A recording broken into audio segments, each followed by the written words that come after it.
Before the horror in Houston, before the end of watch for so many, before the now active alert for police to watch their six. This was a scene about 11 o'clock last night on Highway 100 just east of Los Fresnos. David Rucker and Enrique Carrizales died. Backup units found Trooper Rucker while they were responding to another call that a Los Fresnos police officer was down. Law enforcement officers were called in from all over South Texas. Well, 34 years ago, I went through loss and tragedy. I witnessed it.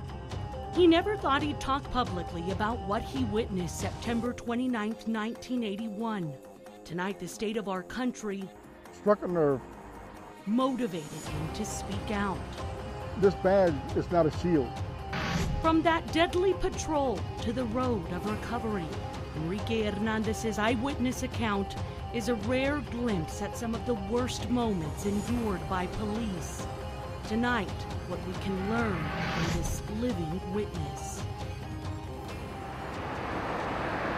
It's 9 p.m. on a weeknight in Los Fresnos. Yeah. Veteran officer Enrique Hernandez watches over rookies as they make their rounds. I hope they're careful. I hope they make it home. Los Fresnos is like most valley towns, a farming community with few traffic lights. But every town has something that went bad at some point. The night of September 29, 1981, he was with police officer Enrique Carrizales. The two had many bonds, shared the same first name. Both were 25, newly married. All around good guy. All around. They were buddies since kindergarten who loved law enforcement. He once told me that if he retired as a police officer giving out traffic tickets, that he was happy. He didn't want to go anywhere else. This was his town. For the first time in 34 years, Hernandez physically retraced his steps that night. I'll always remember. It was 9:30 p.m., a Tuesday back then. Hernandez drove to the Los Fresnos Police Department, requested to ride along with his friend, which he routinely did. As he waited, he made small talk with David Rucker. The state trooper made a pit stop at the police station. I said, "Are you going to be around here?" He said, "Yeah, I'm going to hang out outside of town on 100 east of town." The 37-year-old was a veteran trooper stationed out of Port Isabel. The married father of three, slated to take a vacation the following day.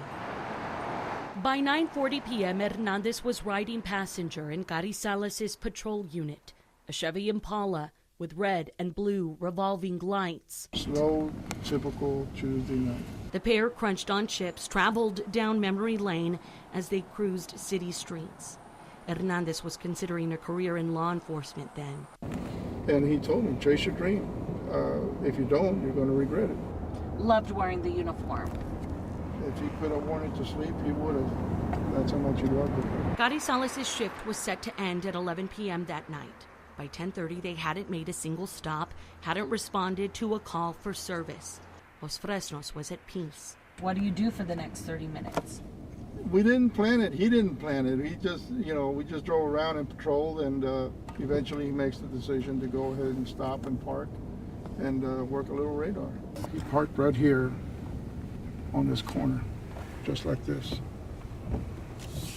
And he had the window open. He was always afraid that the window was going to interfere with the radar working right, so he'd roll it down. And just like you see it right now, that's the way it was that night. Nothing coming through, nothing at all. He says moments later, a late 70s model Mercury Cougar popped on the radar. And Rick clocked him at a 54 on a 30. 54 on a 30? Yes. On a Tuesday night? On a Tuesday night. You all have had nothing going on. That's right. You say to each other, let's get him. It's the last ticket. You see, Enrique Carrizales had one last ticket left in his book that night. The patrol unit rolled onto Highway 100 to make the stop. 10:54. 10:54 p.m. 6 minutes before he was supposed to get off. Hernandez remembers how the Impala stopped behind the two-door car at this intersection. And he acknowledged us, indicating with his hand that he knew we were behind him. So the light turns green, And I think that right at this point is when Rick lit him up to stop, to pull over. And he immediately pulled over right here in this corner. This is the intersection of... His Line Road and Highway 100. Carrizales called in the traffic stop, gave dispatch the Texas license plate, exited the vehicle, and made it to the bumper of the Mercury. We now know Leonel Herrera was stopped that night. The 34-year-old Edinburgh man first leaned out of his car. Unknown words were exchanged with the officer. Herrera reached towards his middle console. Carrizales backpedaled, eyes glued on the car. Without any warning whatsoever, Herrera came out and point blank fired at Rick. In 1981, the officer was not required to wear a bulletproof vest. Carrizales dropped to the pavement with a single shot to the chest. Hernandez, fearing he was next, crouched under the dashboard. The Texas man reached for a small gun he carried in his boot. He waited for Herrera to approach the patrol car. That didn't happen. And what must have seemed seconds turned into an eternity because I wouldn't see him. So I finally picked up over the dashboard and I saw him walking back to the driver's side of his car, getting in and driving off. I grabbed the radio and instinctively I went, "Officer, down."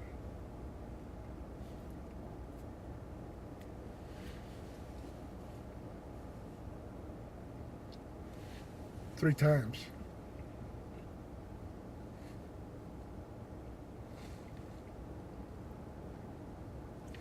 "Officer down, officer down, officer down." What no one knew then, 34 years ago, was 6 miles east along Highway 100, Trooper David Rucker was dead. He broke protocol, did not call in the stop of a Mercury. We know from 1981 news reports, Rucker stopped at Herrera. There was a struggle. Rucker was shot in the head, his gun taken. Herrera's Social Security card found clinched in the trooper's lifeless hand. Rucker's body discovered as law enforcement responded to the shooting of Carrizales. Enrique Carrizales lived for 9 days before he died in the hospital. An anonymous tip helped police nab the man, later convicted of killing the peace officers. 2 years later, Enrique Hernandez became an officer himself. Part of me wanted to finish a job that Rick started. That sparked dark days. I kept thinking about that night for so many years. And of course you start to ask yourself what you could have done, what you could have done different. Tonight, 34 years later, lessons learned. It does change you. It does make you think twice. And I've learned to accept pain better, loss better. I tell young officers now, like Rick told me years ago, follow your dreams, chase your dreams. Because even on a Tuesday night in a small Texas town, one patrol can change in an instant. I mean, this guy came out of nowhere into this little town and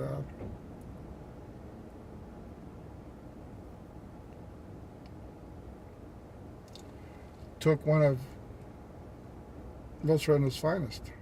Melissa Correa, Channel 5 News at 10, Los Fresnos.